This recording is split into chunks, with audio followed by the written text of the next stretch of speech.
SOC, Security Operating Center, avec Monsieur Rodrigue. Attention, c'est un expert. Rodrigue, bonjour. Bonjour Jeff. Rodrigue, tu peux nous expliquer un SOC, Security Operating Center? Comment c'est structuré? Alors un SOC, c'est une organisation. 3 équipes différentes. Un premier niveau, les opérateurs. Deuxième niveau, les analystes. Et enfin, il y a les experts. Le 3e niveau, les cadors. Et c'est quoi les caractéristiques de chacun des niveaux?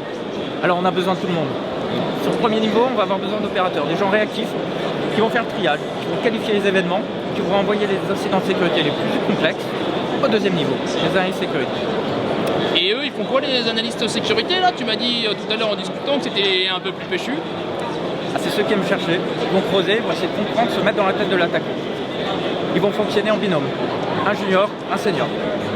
Le senior, c'est celui qui a plusieurs années d'expérience, il s'est formé, il s'est entraîné, et il va pouvoir à son tour former un junior. Le senior, il va falloir qu'il se certifie. Quel type de certification? On va dire que c'est un hacker éthique. Donc il va devoir passer sa certification CEH. C'est important. C'est aujourd'hui une vraie garantie pour s'assurer que les compétences sont au rendez-vous et qu'on pourra combattre efficacement les attaques. Et le dernier étage là, les experts, qu'est-ce qu'ils sont plus que les autres?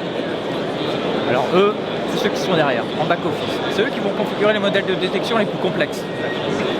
Ils vont regarder quelles sont les toutes dernières attaques.